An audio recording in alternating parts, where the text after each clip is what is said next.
எபிசோடோட ஆரம்பத்துல லூஃபி நாமி ஜோரோ உசோப் போயிட்டு இருந்தேன். அந்த பைரட் ஷிப் அட்டாக் பண்ணது யாருன்னு பார்த்தோம்னா 2 பைரட் ஹண்டர்ஸ், பவுண்டி ஹண்டர்ஸ்னு சொல்லலாம். அதுல ஒருத்தன் பேரு ஜானி, இன்னொருத்தன் பேரு யோசாக்கு. 2 பேருமே ஜோரோவுக்கு தெரிஞ்சவங்க தான். சோ ஜோரோவை பார்த்த உடனே ஜானி சொல்றான், ஜோரோனா நீங்க இங்கதான் இருக்கீங்களா? உங்களை பார்த்து எவ்வளவு நாள் ஆச்சு? ஆனா யோசாக்கு அப்படின்னு ஜானி சொல்ல ஜோரோ கேக்குறான், யோசாக்கு என்னாச்சு? யோசாக்கு எங்க அவங்க கூட இல்லையா அப்படின்னு கேட்கும்போது ஜானியும் யோசாக்குவும் இந்த பைரட் ஷிப்புக்கு ஒரு சின்ன படகுல தான் வந்து சேர்ந்தாங்க. அந்த படகு கீழே தான் நின்றுட்டு இருக்கு கடல்ல.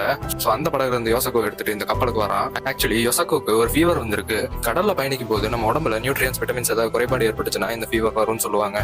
சோ இந்த ஃபீவர் வந்ததுனால யோசாக்குவோட நகரவே முடியல, மயக்க நிலையில இருக்கான். ஆக்சுவலி ஜானி இங்க எதுக்கு சண்டை போட வந்தான்னா, யோசாக்குவும் ஜானியும் ஒரு பாறைக்கு கீழே ரெஸ்ட் எடுத்துட்டு இருந்திருக்காங்க. ஐ மீன் யோசாக்குக்கு ஃபீவர் இருக்கிறதுனால ஜானி அவனை ஒரு பாறைக்கு கீழே அந்த படகை நிறுத்தி அவனை அங்க படுக்க வச்சு அவனை ரெஸ்ட் எடுக்க வச்சிருக்கான். சோ அப்படி இருக்கும்போது தான் லூஃபியும் சோப்பு விளையாட்டுத்தனமா பண்ண அந்த கேனன் ஃபயர் அந்த பாறையை இடிச்சு அந்த பாறையவே மொத்தமா தரைமட்டமாக்கிருச்சு. சோ அந்த கோவத்துலதான் ஜானி இந்த பைரட் ஷிப்ல யார் இருக்காங்கன்னு பார்த்து அவங்களை அடிக்கிறதுக்காக வந்தான். இதை கேட்ட உடனே லூஃபியும் சோப்பு பயங்கரமா ஷாக் ஆயிடுறாங்க, பயங்கரமா கில்ட்டியா ஃபீல் பண்ண ஆரம்பிச்சிடுறாங்க.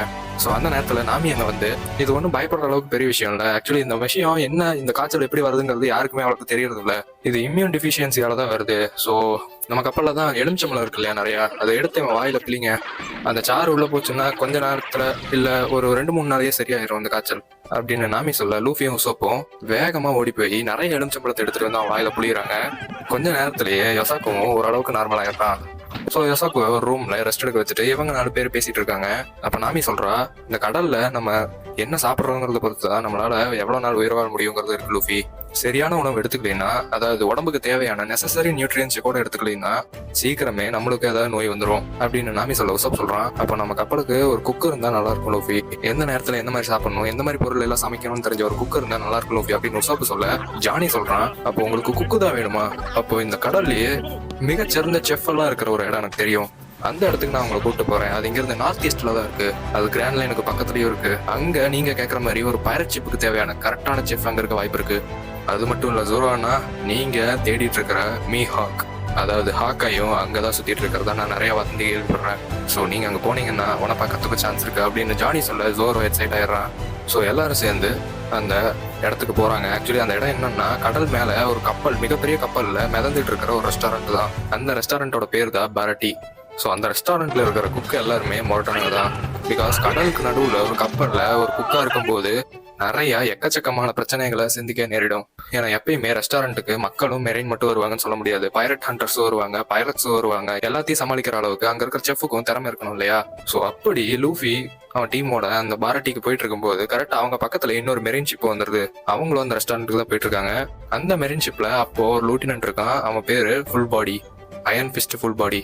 அப்படியே அவன் இவங்க ஷிப்பை, பைரட் ஷிப்பை பார்த்ததும் அதை ஷூட் பண்ண ஆர்டர் போடுறான். அவங்களும் அங்க இருந்து கேனன் ஃபயர் பண்றாங்க. ஸோ இந்த தடவை லூஃபி கம் பலூன் யூஸ் பண்ணாம ஸ்லிங் ஷாட் டெக்னிக் அப்படின்னு சொல்லி புதுசா ஒரு டெக்னிக் யூஸ் பண்ணி அந்த கேனன் பால் அங்க இருந்து விளக்க பாக்குறான். ஆனா அப்படி பண்ணும்போது தெரியாதனமா ஒரு கை ஸ்லிப் ஆகி அந்த கேனன் பால் அங்க இருக்கிற ரெஸ்டாரண்ட்டுக்குள்ள போய் விழுந்துரும். கரெக்டா அந்த ரெஸ்டாரண்ட்ல ஓனர் இருக்கிற இடத்துல போய் விழுந்துரும். அதை பார்த்து இவங்க எல்லாருமே ஷாக் ஆயிருவாங்க. ஸோ அங்க போய் மன்னிப்பு கேட்கறதுக்காக லூஃபி தனியா போயிருவான். அங்க போய் பார்த்தா அந்த கேனன் பால் விழுந்த இடத்துல தான் அந்த ரெஸ்டாரண்டோட ஓனர் செஃப் அப்படிங்கிற ஒருத்தர் இருந்திருக்காரு. அவருக்கு ஏற்கனவே ஒரு கால் இல்ல. சோ அதை பார்த்ததும் லூஃபி பயந்துட்டான். எங்க இவனாலதான் அவரோட கால் அப்படி ஆயிடுச்சு அப்படின்னு நினைச்ச லூஃபி பயப்படும் போது அவர் சொல்றாரு, இந்த கால் ஆனதுக்கு நீ ஒன்னும் காரணம் இல்ல, இதுக்கு முன்னாடி இருந்தே இப்படிதான் இருக்கு. ஆனா நீ பண்ண விஷயமும் சாதாரண விஷயம் இல்ல. கப்பல்ல பாதி விஷயத்த உடைச்சிருக்க, எனக்கு அடிபட்டு இருக்கு, என் உடம்பு ஃபுல்லா காயமா இருக்கு, இதுக்கு நீ நிறைய பணம் கொடுத்தே ஆகணும் அப்படின்னு ஜெஃப் சொல்ல, லூஃபி சொல்றான், நீங்க எவ்வளவு பணம் வேணாலும் கேளுங்க, நான் பணத்தை குறைக்க சொல்ல மாட்டேன், ஆனா இப்போதைக்கு என்கிட்ட கொடுக்கறதுக்கு எந்த பணமும் இல்லை அப்படின்னு லூஃபி சொல்ல, ஜெஃப் சொல்றாரு, அப்போ 1 வருஷம் என்னோட கப்பல்ல நீ வேலை செஞ்சு கழிச்சுக்கோ, இன்னில இருந்து 1 வருஷத்துக்கு நீ இந்த கப்பல்ல தான் வேலை செய்ய போற அப்படின்னு லூஃபி கிட்ட சொல்ல, லூஃபி அதை ஒத்துக்கவே இல்லை. அதுக்கு பதிலா லூஃபி வேணா 1 வாரம் வேலை செய்யறேன் அப்படின்னு சொல்றான். அதுக்கு ஜெஃப் ஒத்துக்கவே இல்லை. அப்போ 2 வாரம், அதுக்கும் ஒத்துக்கல. 3 வாரம், அதுக்கும் ஒத்துக்கல. நீ பண்ண டேமேஜுக்கெல்லாம் 3 வாரம் வேலை செஞ்சீங்கன்னா சரியா போயிரும் நினைக்கிறாடா பையா அப்படின்னு சொல்லிட்டு லூஃபியை போட்டு பயங்கரமா அடிக்க ஆரம்பிச்சிடுறாரு. ஸோ இந்த டைம்ல ஜானியும் யோசாக்கும் கோயிங் மெரியில இருந்து மெரிய பாத்துக்கிறாங்க. அந்த டைம்ல ஜோரோ, உசோப்பு, நாமி 3 பேரும் அந்த ரெஸ்டாரண்ட்டுக்கு போறாங்க. ஸோ இதெல்லாம் ஒரு பக்கம் நடந்துட்டு இருக்கேன். அந்த லூட்டினன்ட் ஃபுல் பாடி இருக்காரு இல்லையா, அவரோட லவர் கூட அந்த ரெஸ்டாரண்ட்ல ஒரு லஞ்ச் சாப்பிடலாம் அப்படிங்கிற மாதிரி வந்திருக்காரு. அப்படி லஞ்ச் சாப்பிட்டுட்டு இருக்கும்போது அங்கிருந்து ஒரு செஃப் வந்து அவருக்கு வைன் பரிமாறாரு. அப்படி அதை குடிச்ச லூட்டினன்ட், இது இந்த ஊர்லயே பெஸ்ட் வைன் போர்பன் அதுதானே அப்படின்னு சொல்லும் போது அந்த செஃப் இருந்துகிட்டு, இல்ல சார் இது அந்த வைன் இல்ல, இது வேற வைன், சீக்கிரம் குடிங்க, சூப்போட சூட அறிகிற போது அப்படின்னு செஃப் சொல்ல அங்க இருக்கிற அந்த பொண்ணு லெப்டினன்ட்டை பார்த்து பயங்கரமா சிரிக்கிறா. லெப்டினன்ட்டுக்கு ஒரே அவமானமா போச்சு. பிகாஸ் லெப்டினன்ட் இந்த ரிசார்ட்ல ஏற்கனவே ரிசர்வ் பண்ணும்போது இந்த வைனை தான் அவருக்கு சர்வ் பண்ண சொல்லி கேட்டிருந்தாரு. அதுக்கு பதிலாக வேற வைனை அவன் சர்வ் பண்ணதுனால அவனை எப்படியாவது பழி வாங்கணும்னு சொல்லிட்டு அந்த பக்கம் ஓரமா போயிட்டு இருந்த பூச்சியை பிடிச்சு நசுக்கி அந்த சூப்ல போட்டு இந்த செஃப்பை கூப்பிட்டு, சூப்ல பூச்சி விழுந்திருக்கு, இப்படிதான் நீங்க வந்து கஸ்டமரை கவனிப்பீங்களா, இதுதான் நீங்க சமைக்கிற லட்சணமா அப்படின்னு லெப்டினன்ட் கேட்க அங்க இருந்த செஃப் அதை பத்தி கண்டுக்கவே இல்லை. என்ன மன்னிச்சிருங்க லெப்டினன்ட், பூச்சிங்களை பத்தி எனக்கு அவ்வளவுக்கு தெரியாது. எஸ்பெஷலி இந்த மாதிரி அழகான பொண்ணுங்க கூட யார் வராங்களோ அவங்க சூப்ல தான் அந்த பூச்சிங்களும் இருக்கும் போல. நீங்க வேணா என் கூட ஒரு சூப் குடிக்கிறீங்களா மேடம் அப்படின்னு செஃப் அந்த பொண்ணை பார்த்து கேட்க பயங்கர கடுப்பான லெப்டினன்ட் அந்த டேபிளே உடச்சிட்டாரு. அந்த டேபிள் உடச்சதுனால அது மேல இருந்த சாப்பாடு எல்லாமே கீழே கொட்டிருச்சு. அதை பார்த்து அந்த செஃப் கீழே குனிஞ்சு அந்த சாப்பாடு எல்லாம் கிளீன் பண்ணிட்டே சொல்றாரு, சூப்ல ஒரு பூச்சி தானே விழுந்துச்சு, பூச்சியை தூக்கி போட்டுட்டு உன்னால குடிக்க முடியாதா, பணம் இருந்துச்சுன்னா ஒவ்வொரு திமிரா ஆடுவியாடா, உங்ககிட்ட இருக்கிற பணத்தை வச்சு உன்னால பசியை போக்க முடியும்னு நினைக்கிறியா, சொல்லு, உன்னோட பணத்தை வச்சு இந்த கடல்ல உன்னால உன்னோட பசியை போக்க முடியுமா அப்படின்னு அந்த செஃப் கேட்க லெப்டினன்ட் கடுப்பாயி அவனோட கையிலேயே மிதிச்சிடுறாரு.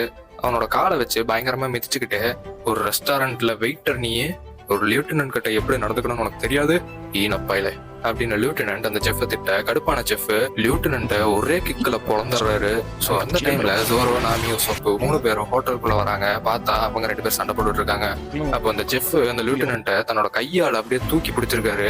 அப்ப அந்த செஃப் சொல்றாரு, நடு கடல்ல சாப்பிடுற அளவுக்கு சாப்பாடு கிடைக்கிறதே பெரிய விஷயம். அப்படி இருக்கும்போது தன்னோட கடல் பயணத்துல தனக்கு சாப்பாடு சமைச்சு கொடுக்கற ஒரு செஃப் கிட்ட வம்பிழுக்கிறது தற்கொலைக்கு சமம். கடல்ல இருக்கிற செஃப் கிட்ட எப்படி நடந்துக்கணும்னு இனிமேல ஞாபகத்துல வச்சுக்கோ அப்படின்னு இந்த செஃப் சொல்ல லெப்டினன்ட் அன்கான்சியஸே ஆயிட்டாரு. கட் பண்ணா லூஃபியை காமிக்கிறாங்க. இங்க அந்த ரெஸ்டாரண்டோட ஓனர் லூஃபியை போட்டு பயங்கரமா அடிச்சிட்டு இருக்காரு. பிகாஸ் அவர் என்ன சொன்னாலும் லூஃபி அதெல்லாம் முடியாது, என்னால இன்னும் 1 வாரம் மட்டும்தான் வேலை செய்ய முடியும். பிகாஸ் நான் கடல்ல பைரட் ஆகணும்னு நினைச்சு 10 வருஷம் காத்திருந்தேன். 10 வருஷத்துக்கு அப்புறம் தான் என்னால கடலுக்கே வர முடிஞ்சது. அப்படி இருக்கும்போது இப்பதான் எனக்கு க்ரூமேட்ஸும் அமையறாங்க. இந்த சமயத்துல 1 வருஷம் உங்களோட கப்பல்ல மட்டும் என்னால ஸ்பெண்ட் பண்ணவே முடியாது. சோ நான் முடிவு பண்ணிட்டேன், இன்னும் 1 வாரம், இந்த 1 வாரம் தான் உங்க கப்பல்ல நான் வேலை செய்வேன் அப்படின்னு லூஃபி சொல்ல ஜெஃப் சொல்றாரு, ரொம்ப பிடிவாத பிடிச்ச பையன் தான்டா நீ, உனக்கு இந்த அடியெல்லாம் பத்தல, இன்னும் நிறைய கொடுக்கணும் போல அப்படின்னு சொல்ல இந்த எபிசோட முடிக்கிறாங்க.